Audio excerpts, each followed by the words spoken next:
और आइए अब खबरें विस्तार से आपको दिखाते हुए बीजेपी के विजय रथ की बात करेंगे, जो कि लगातार जारी है। 2 सीटों के लिए कल आपने देखा विधान परिषद के जो चुनाव हुए उसमें बम्पर जीत बीजेपी की हुई। एक सीट पर बीजेपी के पद्म सिंह चौधरी ने जीत दर्ज की तो दूसरी पर बीजेपी के उम्मीदवार मानवेंद्र सिंह ने जीत का परचम लहराया। पद्म सिंह चौधरी को 279 वोट मिले, जबकि मानवेंद्र सिंह को 280 वोट हासिल हुए। इस चुनाव में 396 वोट पड़े थे कुल मिलाकर। कांग्रेस की दोनों विधायकों ने वोट नहीं डाला, जबकि 3 विधायक जेल में होने की वजह से वोट नहीं डाल पाए। बीजेपी की इस जीत पर सीएम योगी ने दोनों नवनिर्वाचित एमएलसी को बधाई दी। साथ ही सीएम योगी ने कहा कि उत्तर प्रदेश विधान परिषद के सदस्य पद के लिए हुए उपचुनाव में डबल इंजन सरकार के प्रत्याशी पद्म सिंह चौधरी और मानवेंद्र सिंह को जीत की हार्दिक बधाई। पूर्ण विश्वास है कि प्रधानमंत्री जी के विजन के अनुरूप विजयी दोनों सदस्यों का लोकनिष्ठ आचरण, कर्मठता और अनुभव आत्मनिर्भर उत्तर प्रदेश के संकल्प की सिद्धि में सहायक होगा।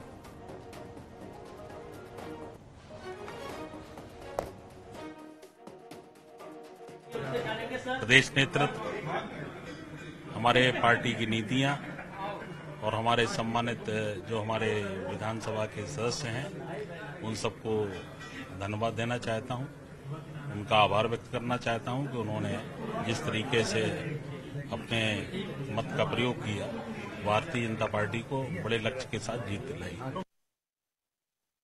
भारतीय जनता पार्टी के प्रदेश और शीर्ष नेतृत्व को धन्यवाद। क्या क्या आपने स्ट्रेटजी बनाई थी, कैसे सफलता मिली है? पार्टी के नेतृत्व ने स्ट्रेटजी बनाई थी, उसी पे सफलता मिली है। पार्टी के सारे लोग, माने विधायक लोगों ने समर्थन किया। हमारे 2/3 से ज्यादा 70% से ज्यादा सीटें भाजपा की जीती।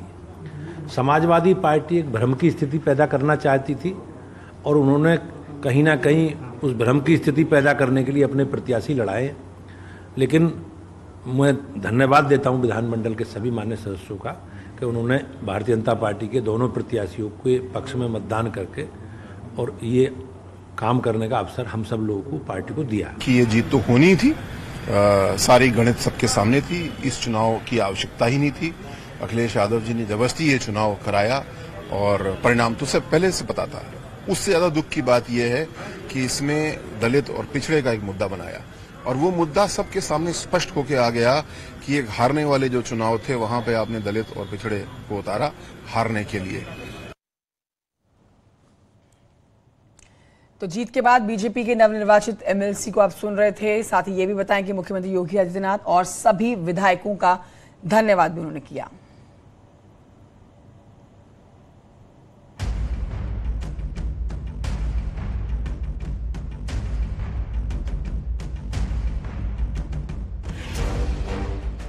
जिस चुनाव में पहले से हार तय थी, जिस चुनाव में अखिलेश के पास संख्या बल की कमी थी, उस चुनाव में अखिलेश ने दलित दांव खेलकर माहौल तो जरूर टाइट कर दिया, लेकिन एमएलसी उपचुनाव के फाइट में वो फिर से फेल हो गए। इस बार फिर उनकी रणनीति पर पानी फिर गया और दोनों सीटों के साथ ही अखिलेश का प्लान भी चौपट हो गया। जहां सरकार वहां वो है। अब उसके लिए क्या बोल सकते हैं? उनके लिए क्या बोल, उनके लिए पिछड़ा दलित उनके लिए क्या है? अपने ही राम जतन राजभर को हरा रहे हैं सरकार के संग बैठ करके, और सुना है वो गाड़ी में बैठ करके आए हैं। चलो एक दिन एसी की हवा मिल गई उन्हें, अच्छा रहा। एक दिन डिप्टी सीएम के साथ बैठ करके एसी की हवा, अब 1 साल ठीक रहेंगे। विदेश में आप देख रहे होंगे अल्पसंख्यक, पिछड़े और दलित लोगों के साथ अन्याय हो रहा है, अन्याय हो रहा है और झूठे दिखावा हो रहा है भारतीय जनता पार्टी की ओर से। तो मैसेज भी तो देना है, हार जीत कोई मायने नहीं रखती है।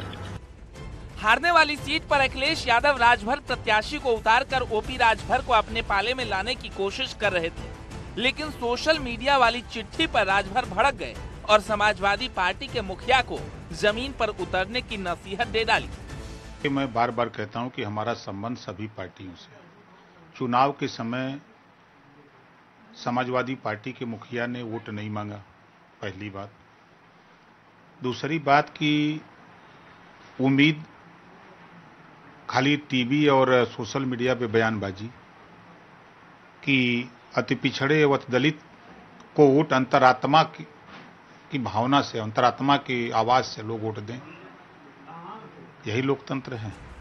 लेकिन डिप्टी सीएम ब्रजेश पाठक के साथ ओपी राजभर की इस तस्वीर ने वो संदेश दिया जो अखिलेश की दुखती रगों पर एक और चोट है, क्योंकि अखिलेश को एसबी एसपी के विधायकों के वोट तो नहीं मिले, साथ ही राजभर ने इस बात के भी साफ संकेत दे दिए कि 2024 में वो एक बार फिर बीजेपी के विजयी रथ पर सवार हो सकते हैं।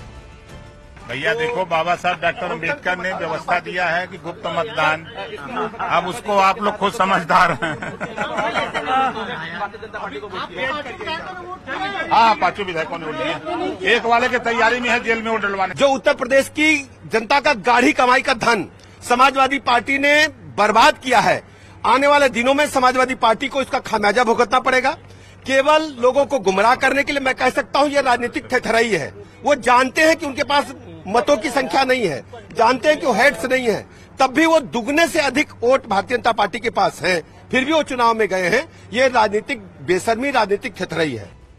दरअसल ऐसा पहली बार नहीं होगा जब ओपी राजभर बीजेपी में शामिल हो सकते हैं। इससे पहले भी बीजेपी के साथ जीत का स्वाद चख चुके हैं। 2017 में बीजेपी के साथ मिलकर चुनाव लड़ा, 8 सीटों में 4 सीटों पर एसबी एसपी की जीत हुई। 2022 में एसपी के साथ एसबी एसपी का गठबंधन हुआ, 18 सीटों पर चुनाव लड़ा और 6 में जीत मिली। एसपी की करारी हार के बाद राजभर अलग हो गए, यानी जिस दलित दाव से अखिलेश यादव खास वोट बैंक को 24 में अपने पाले में लाने की कोशिश कर रहे थे, उसमें सफलता तो नहीं मिली, उलट बीजेपी को उसका फायदा मिल गया और एक बार फिर राजभर बीजेपी की रथ पर सवार होने के लिए तैयार हो गए। Bureau report, news 18।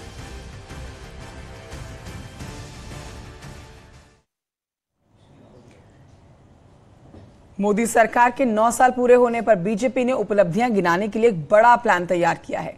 इसके लिए यूपी से उत्तराखंड तक के मुख्यमंत्री संवाद कार्यक्रम के मार्फत उन तमाम योजनाओं का जिक्र कर रहे हैं जिससे जनता को 9 साल में डायरेक्ट लाभ मिला है।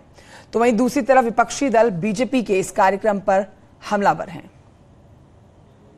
मैं नरेंद्र दामोदर दास मोदी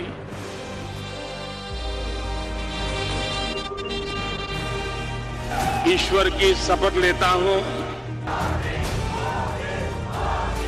कि मैं विधि द्वारा स्थापित भारत के संविधान के प्रति सच्ची श्रद्धा और निष्ठा रखूंगा।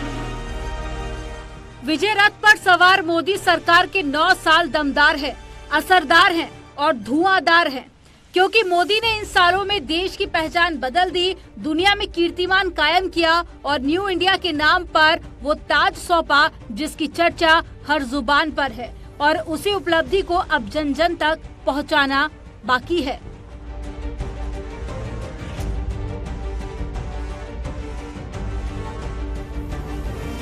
तो पिछले 9 वर्ष के अंदर देश के अंदर बदली हुई परिस्थितियां हम न केवल महसूस कर रहे हैं बल्कि उसके बारे में अलग अलग सेक्टर जो अभी भी हो सकता है कि किन्हीं कारणों से हम लोगों के संज्ञान में न आया हो या किन्हीं कारणों से आप लोगों ने या किसी ने उसको टच करने में थोड़ा कहीं भी अगर वो हुआ हो तो उसको फिर अलग से आप नए सिरे से उसको आम जन तक पहुंचाने में योगदान दे सकते हैं। इन 9 सालों में जो माननीय प्रधानमंत्री नरेंद्र मोदी जी की ये कालखंड के 9 साल रहे हैं, यह अभूतपूर्व रूप से देश का विकास हुआ है। गरीब कल्याण के लिए जो योजनाएं इन 9 सालों में बनी है, देश में वो पहले कभी नहीं बनी थी और लोगों में फर्क भी साफ दिखाई देता है कि 2014 और 2014 से पहले और 2014 के बाद जिस प्रकार से अभूतपूर्व रूप से देश का विकास हुआ है। प्रधानमंत्री नरेंद्र मोदी को सत्ता में आए 9 साल हो चुके हैं और 26 मई 2014 में पीएम नरेंद्र मोदी ने केंद्र सरकार की कमान संभाली थी और मोदी लहर पर सवार बीजेपी ने प्रचंड बहुमत हासिल किया था, जिसे 2019 में आई मोदी सुनामी ने विपक्षी के कई पुराने किलों को उखाड़ फेंका था। पीएम नरेंद्र मोदी के चेहरे पर बीजेपी ने 303 लोकसभा सीटों पर जीत हासिल की थी और उस रिकॉर्ड को तोड़ने के लिए एक बार फिर से टीम मोदी मैदान में है। देश में 3 करोड़ से अधिक आवास सैंक्शन हुए हैं। तो आप हमारे आंकड़े देखें तो 3 करोड़ से अधिक, जिसमें प्रधानमंत्री आवास योजना जो अर्बन इलाके का है, अर्बन क्षेत्र का है, उसमें उत्तर प्रदेश में ही 17,42,505 आवास सैंक्शन हुए। 9 साल में पीएम मोदी ने कई बड़े फैसले लिए जिसे अब गिनाया जा रहा है, लेकिन विपक्ष को ये नागवार गुजर रहा है। अखिलेश यादव ने मोदी सरकार के 9 साल पूरे होने पर निशाना भी साधा और वोट के नाम पर सियासी वोट देने की कोशिश की। 9 साल अब 10 नंबर ही हो जाएंगे, 10 साल पूरे हो जाएंगे। क्या उम्मीद करोगे? बिजली महंगी, कोटा बिजली का नहीं बढ़ा पाए, एनएचएआई से किसी एक्सप्रेसवे के लिए बजट नहीं ला पाए। कहते हैं हम मुख्यमंत्री हैं। अरे एनएचएआई का एक्सप्रेसवे का एक बजट लाए हो तो बता दें आप। और प्रदेशों में एक्सप्रेसवे के लिए बजट मिल रहा है, एनएचएआई बजट दे रहा है। और जिस देश को प्रधानमंत्री इस प्रदेश ने दिया, एनएचएआई का बजट क्या है? मुझे याद है प्रधानमंत्री के क्षेत्र में जब बिजली दी गई थी तो यही मांग की थी समाज सरकार ने कि बिजली का कोटा बढ़े। बीजेपी मोदी सरकार के काम गिना रही है, लेकिन विपक्ष उन कामों में भी कमियां ढूंढ रही है। लेकिन मोदी सरकार के फैसलों से जनता को डायरेक्ट लाभ मिलने वाली योजनाएं अब भी देश हित में जारी है। स्वच्छ भारत अभियान, पीएम आवास योजना, उज्ज्वला योजना, हर घर जल योजना, कोविड टीकाकरण, 5G सेवाओं की शुरुआत। मोदी सरकार की इन्हीं योजनाओं को अब घर घर तक पहुंचाया जा रहा है और 2024 की जमीन तैयार की जा रही है, क्योंकि बीजेपी का लक्ष्य इस बार 303 सीटों की जगह 350 के आंकड़े को पार करना है। इसके लिए बीजेपी अब सभी राज्यों में अपने कामकाज को गिना रही है और यही वजह है कि कांग्रेस से लेकर समाजवादी पार्टी तक बीजेपी पर हमलावर है। Bureau report, news 18। एक छोटे से ब्रेक के लिए रुकना होगा, कहीं मत जाइए, जल्द लौट रहे हैं।